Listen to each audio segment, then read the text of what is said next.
संघ तथा राज्य के अधीन सेवाएं। संघ तथा राज्य के अधीन सेवाएं। संघ तथा राज्य के अधीन सेवाएं। भारत में कार्मिकों के वर्गीकरण की प्रणाली मूलतः ब्रिटिश विरासत की देन है। भारत में कार्मिकों के वर्गीकरण की प्रणाली मूलतः ब्रिटिश विरासत की देन है, जिसमें समानज्ञों का वर्चस्व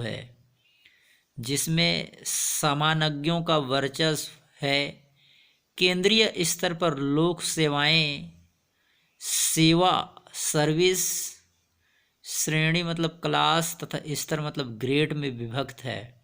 केंद्रीय स्तर पर लोक सेवाएं सेवा मतलब सर्विस, श्रेणी मतलब क्लास और स्तर मतलब ग्रेड में विभक्त हैं। सेवा किसी एक क्षेत्र या विभाग के अधीन कार्य से संबंधित है तथा श्रेणी किसी एक सेवा के उपभाग हैं, जबकि स्तर वेतनमानों की उच्च या निम्न स्थिति को दर्शाता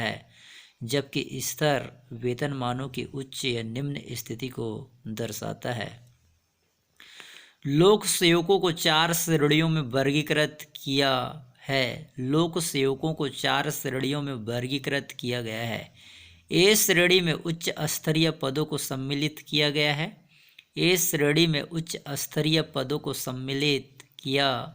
गया है। इस श्रेणी के लोक सेवक नीति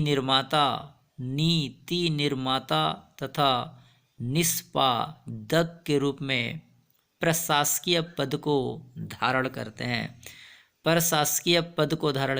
इस श्रेणी के लोक सेवक नीति निर्माता निष्पादक के रूप में प्रशासकीय पद को धारण करते हैं। बी श्रेणी में मध्यम वर्गीय प्रशासक एवं अधिकारी सम्मिलित हैं। बी श्रेणी में मध्यम वर्गीय प्रशासक एवं अधिकारी सम्मिलित हैं। सी श्रेणी में लिपिक, टंकणकर्ता आदि स्टाफ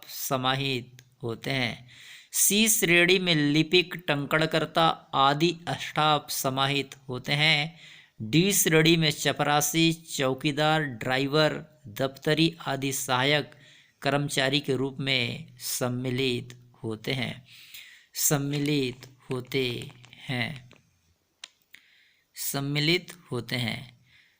अब श्रेणी ए तथा श्रेणी बी के कार्मिक राजपत्रित अधिकारी गजेटेड ऑफिसर कहलाते हैं। श्रेणी ए तथा श्रेणी बी के कार्मिक राजपत्रित अधिकारी या गजेटेड ऑफिसर कहलाते हैं। इस श्रेणियों के अधिकारियों को नियुक्ति, पदोन्नति, सेवानिवृत्ति आदि की स्थिति में इनके नाम सरकारी राजपत्र में प्रकाशित होते हैं।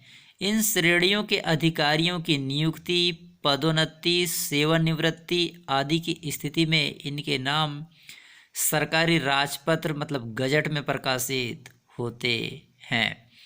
वर्गीकरण। भारतीय संविधान के अंतर्गत लोक सेवाओं को तीन भागों में विभाजित किया गया है।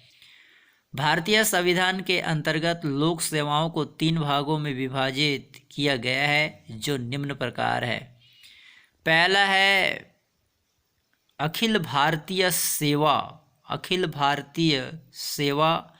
भारत में अखिल भारतीय सेवा का गठन संविधान के अनुच्छेद 312 के तहत की गई है। भारत में अखिल भारतीय सेवा का गठन संविधान के अनुच्छेद 312 के तहत की गई है। अखिल भारतीय सेवा राष्ट्रीय स्तर की सेवा है। इस सेवा के सदस्यों की नियुक्ति राष्ट्रपति द्वारा की जाती है। जबकि सेवा की अन्य शर्तें उस राज्य के राज्यपाल द्वारा नियत की जाती है जिस राज्य में इस सेवा के सदस्य नियुक्त किए जाते हैं। जबकि सेवा की अन्य शर्तें उस राज्य के राज्यपाल द्वारा नियत की जाती है जिस राज्य में इस सेवा के सदस्य नियुक्त किए जाते हैं। वर्तमान में अखिल भारतीय सेवा के अंतर्गत 3 सेवाएं शामिल है। भारतीय प्रशासनिक सेवा IAS। वर्तमान में अखिल भारतीय सेवा के अंतर्गत 3 सेवाएं शामिल हैं। भारतीय प्रशासनिक सेवा IAS, भारतीय पुलिस सेवा IPS, भारतीय पुलिस सेवा IPS और भारतीय वन सेवा IFS, भारतीय वन सेवा IFS। भारतीय प्रशासनिक सेवा और भारतीय पुलिस सेवा दोनों ही सेवाएं स्वतंत्रता के समय विद्यमान थी। भारतीय प्रशासनिक सेवा और भारतीय पुलिस सेवा दोनों ही सेवाएं स्वतंत्रता के समय विद्यमान थीं। 1 जुलाई 1966 को भारतीय वन सेवा को अखिल भारतीय सेवा के रूप में गठित किया गया। 1 जुलाई 1966 को भारतीय वन सेवा को अखिल भारतीय सेवा के रूप में गठित किया गया। इन सेवाओं का नियम अखिल भारतीय सेवा अधिनियम 1951 के अंतर्गत होता है।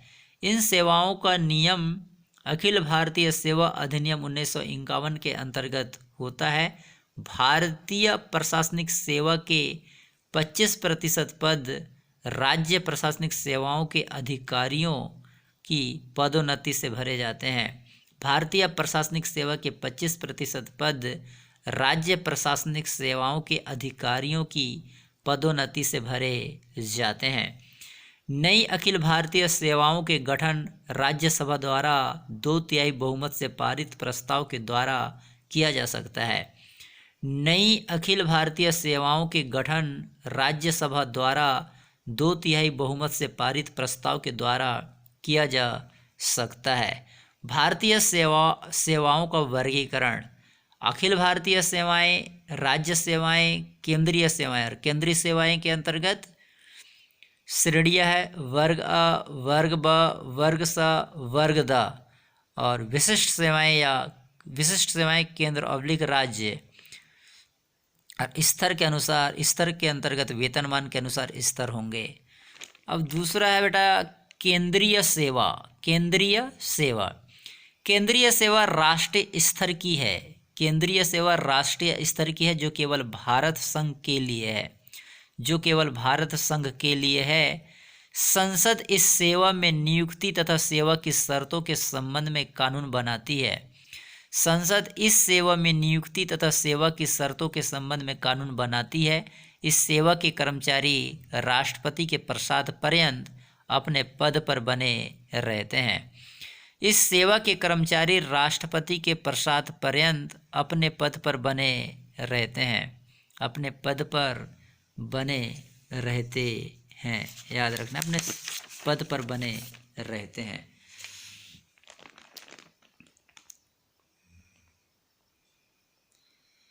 केंद्रीय सेवाओं को 4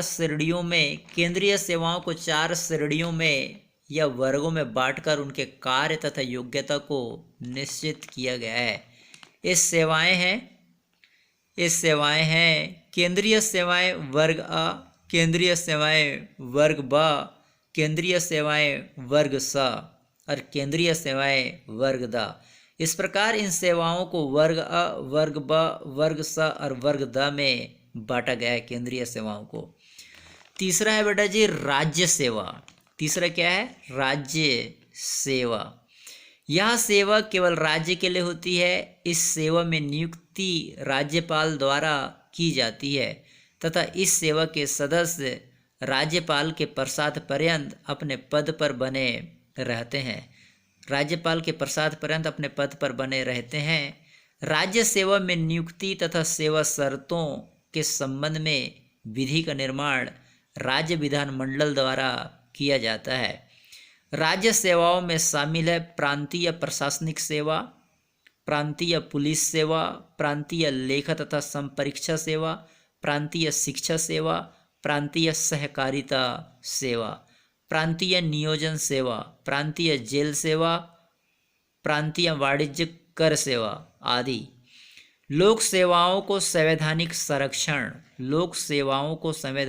संरक्षण, प्रतिरक्षा सेवा के सदस्यों को छोड़कर प्रतिरक्षा सेवा के सदस्यों को छोड़कर भारतीय संविधान के अनुच्छेद 311 में लोक सेवकों के संरक्षण के संबंध में निम्नलिखित प्रावधान किए गए हैं। प्रतिरक्षा सेवा के सदस्यों को छोड़कर भारतीय संविधान के अनुच्छेद 311 में लोक सेवकों के संरक्षण के संबंध में निम्नलिखित प्रावधान किए गए हैं। कोई भी लोक सेवक नियुक्ति करने वाले प्राधिकारी के अधीनस्थ किसी प्राधिकारी द्वारा पद से नहीं हटाया जाएगा। कोई भी लोक सेवक नियुक्ति करने वाले प्राधिकारी के अधीनस्थ किसी प्राधिकारी द्वारा पद से नहीं हटाया जाएगा। किसी भी लोक सेवक के विरुद्ध कोई पदच्युति का या हटाए जाने का या पदावनत किए जाने का आदेश तभी दिया जा सकेगा जब उसके विरुद्ध आरोपों के संबंध में उसे सुनवाई का युक्त अवसर दिया गया हो। लोक सेवा आयोग। लोक सेवा आयोग ये क्या होता है? लोक सेवा आयोग, इसको देखते हैं।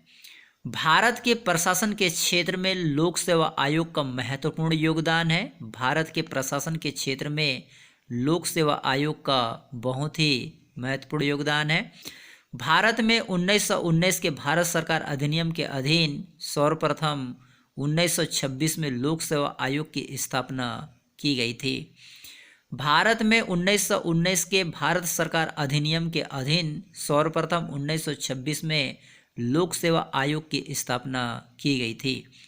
लोक सेवा आयोग की स्थापना के लिए 1924 में विधि आयोग ने भी सिफारिश की थी। विधि आयोग ने भी सिफारिश की थी। 1935 के भारत सरकार अधिनियम के अधीन लोक सेवा आयोग के कृत्यों को विस्तार दिया गया था। लोक सेवा आयोग के कृत्यों को विस्तार दिया गया था। भारत के संविधान का अनुच्छेद 315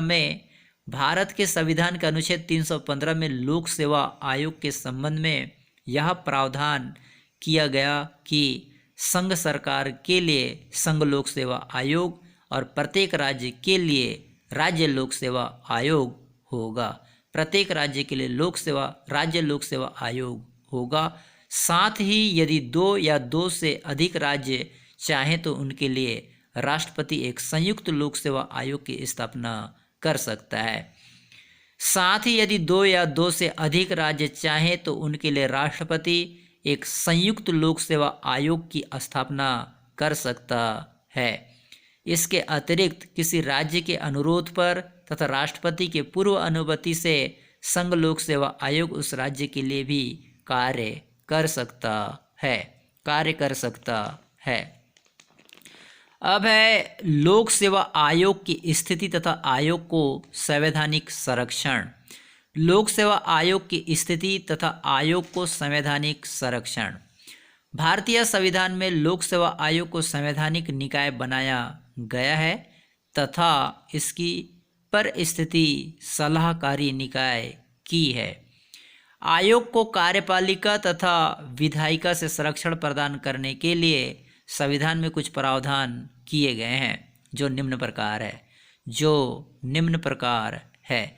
आयोग के अध्यक्ष या सदस्यों को केवल राष्ट्रपति द्वारा निम्नलिखित आधारों पर हटाया जा सकता है। आयोग के अध्यक्ष या सदस्यों को केवल राष्ट्रपति द्वारा निम्नलिखित आधार पर हटाया जा सकता है। यदि वह दिवालिया हो गया हो या यदि वह अपने कार्यकाल में कोई अन्य संवैधानिक कार्य स्वीकार कर लेता है या यदि वह राष्ट्रपति के विचार में मानसिक या शारीरिक दुर्बलता के कारण अपने पद पर कार्य करने में असमर्थ हो गया हो या यदि वह भारत सरकार या किसी राज्य सरकार द्वारा या इन सरकारों के लिए किए गए किसी संविदा या करार से लोक सेवा आयोग के अध्यक्ष या सदस्य का संबंध हो तो इसे दुराचार समझा जाएगा और इस आधार पर उसे राष्ट्रपति द्वारा उसके पद से हटाया जा सकेगा।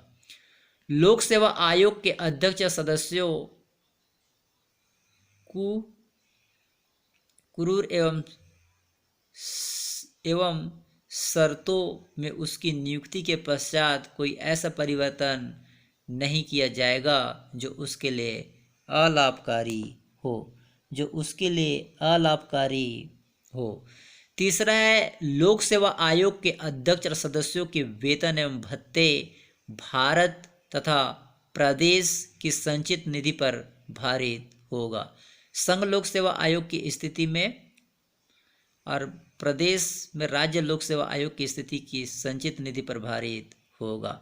लोक सेवा आयोग के अध्यक्ष या सदस्य सेवा मुक्त होने के बाद केंद्र या राज्य सरकार के अधीन कोई पद नहीं धारण करेंगे, कोई पद धारण नहीं करेंगे। लोक सेवा आयोग के अध्यक्ष तथा सदस्यों पर प्रतिबंध। लोक सेवा आयोग के अध्यक्ष तथा सदस्यों पर प्रतिबंध, क्या प्रतिबंध लगाया गया है, देखिए बेटा जी। संघ तथा राज्य लोक सेवा आयोग के अध्यक्ष पर निम्नलिखित प्रतिबंध लगाए गए हैं। संघ लोक सेवा आयोग का अध्यक्ष भारत सरकार या किसी राज्य की सरकार के अधीन किसी भी पद को धारण नहीं करेगा। संघ लोक सेवा आयोग के अध्यक्ष भारत सरकार या किसी राज्य सरकार के अधीन किसी भी पद को धारण नहीं करेगा। राज्य लोक सेवा आयोग का अध्यक्ष संघ लोक सेवा आयोग के अध्यक्ष या अन्य सदस्य के रूप में या किसी अन्य राज्य लोक सेवा आयोग के अध्यक्ष के रूप में पद धारण कर सकता है, लेकिन भारत सरकार या किसी राज्य सरकार के अधीन किसी भी पद को धारण नहीं कर सकता, किसी पद को धारण नहीं कर सकता। संघ लोक सेवा आयोग के सदस्यों को उस आयोग के अथवा किसी राज्य लोक सेवा आयोग के अध्यक्ष के रूप में नियुक्त किया जा सकता है, लेकिन भारत या राज्य की सरकार के अधीन किसी पद को धारण नहीं कर सकता, किसी पद को धारण नहीं कर सकता, किसी पद को धारण नहीं कर सकता।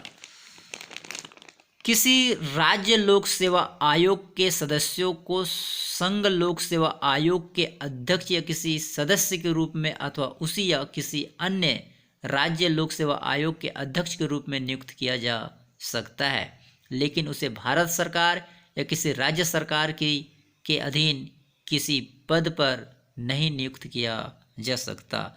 उसे भारत सरकार या किसी राज्य सरकार के अधीन किसी पद पर नियुक्त नहीं किया जा सकता। संघ लोक सेवा आयोग, अगला हेडिंग डालिए, संघ लोक सेवा आयोग को समझते हैं। अध्यक्ष या सदस्यों की नियुक्ति। संघ लोक सेवा आयोग के अध्यक्ष तथा सदस्यों की नियुक्ति राष्ट्रपति द्वारा की जाती है। संघ लोक सेवा आयोग के अध्यक्ष एवं सदस्यों की नियुक्ति राष्ट्रपति द्वारा की जाती है। राष्ट्रपति को संघ लोक सेवा आयोग के सदस्यों की संख्या को निर्धारित करने की शक्ति प्राप्त है। वर्तमान समय में संघ लोक सेवा आयोग में एक अध्यक्ष सहित 10 सदस्य राष्ट्रपति द्वारा नियुक्त किए जाते हैं। वर्तमान समय में संघ लोक सेवा आयोग में एक अध्यक्ष सहित 10 सदस्य राष्ट्रपति द्वारा नियुक्त किए जाते हैं। अध्यक्ष तथा सदस्यों की पदावधि। संघ लोक सेवा आयोग के अध्यक्ष तथा सदस्यों की नियुक्ति 6 वर्ष के लिए की जाती है। यदि वह इन 6 वर्षों के अंदर 65 वर्ष की आयु पूरी कर लेता है, 65 वर्ष की आयु पूरी कर लेता है तो पदमुक्त हो जाता है, या राष्ट्रपति को त्यागपत्र देकर पद छोड़ सकता है, या राष्ट्रपति द्वारा साबित कदाचार या असमर्थता के आधार पर हटाया जा सकता है। राज्य अब्लिक संयुक्त राज्य लोक सेवा आयोग, अगला हेडिंग डालिए बेटा जी, राज्य अब्लिक संयुक्त राज्य लोक सेवा आयोग। लोक सेवा आयोग। अध्यक्ष तथा सदस्यों की नियुक्ति। राज्य लोक सेवा आयोग के अध्यक्ष तथा सदस्यों की नियुक्ति राज्यपाल द्वारा की जाती है, लेकिन संयुक्त राज्य लोक सेवा आयोग के अध्यक्ष तथा सदस्यों की नियुक्ति राष्ट्रपति द्वारा की जाती है, राष्ट्रपति द्वारा की जाती है। अध्यक्ष तथा सदस्यों की पदावधि। अध्यक्ष तथा सदस्यों की पदावधि राज्य या संयुक्त राज्य लोक सेवा आयोग के अध्यक्ष तथा सदस्यों का कार्यकाल पदभार ग्रहण करने की तिथि से 6 वर्ष तक अथवा 65 वर्ष की आयु प्राप्त करने तक जो भी पहले होता है। राज्य लोक सेवा आयोग के अध्यक्ष या सदस्य राज्यपाल को तथा संयुक्त राज्य लोक सेवा आयोग के अध्यक्ष तथा सदस्य राष्ट्रपति को त्यागपत्र देकर पदमुक्त हो सकते हैं, पदमुक्त हो सकते हैं। इन दोनों आयोगों के अध्यक्षों तथा सदस्यों को राष्ट्रपति साबित कदाचार तथा असमर्थता के आधार पर पदमुक्त कर सकता है। राज्यपाल को राज्य लोक सेवा आयोग के अध्यक्ष तथा सदस्यों को केवल निलंबित करने की शक्ति है। राज्यपाल को राज्य लोक सेवा आयोग के अध्यक्ष तथा सदस्यों को केवल निलंबित करने की शक्ति है। लोक सेवा आयोग के कार्य संघ या राज्य या संयुक्त राज्य लोक सेवा आयोग के निम्नलिखित कर्तव्य हैं। नंबर 1, संघ / राज्यों की सेवाओं में नियुक्तियों के लिए परीक्षाओं को आयोजित करना। संघ / राज्यों की सेवाओं में नियुक्तियों के लिए परीक्षाओं को आयोजित करना। निम्नलिखित मामलों पर सरकार को सलाह देना। निम्नलिखित मामलों पर सरकार को सलाह देना। नंबर 1, सार्वजनिक लोक सेवाओं में भर्ती के तरीकों के बारे में सभी मामलों पर सार्वजनिक लोक सेवाओं में नियुक्ति और पदों के लिए अपनाए जाने वाले सिद्धांतों पर और एक सेवा से दूसरे सेवा में स्थानांतरण तथा पदोन्नति के मामले पर, अनुशासनात्मक मामलों पर, कानूनी या खर्च के प्रतिकर पर, शासकीय सेवा में रहते हुए घायल हो जाने के कारण पेंशन देने के मामले में, शासकीय सेवा में रहते हुए घायल हो जाने के कारण पेंशन देने के मामले पर। तो इस प्रकार हमने लोक सेवा आयोग, संघ लोक सेवा आयोग, राज्य / संयुक्त राज्य लोक सेवा आयोग के संबंध में आज हमने अध्ययन किया है और इन टॉपिकों को बेहतर ढंग से समझने की कोशिश की है। Thank you very much.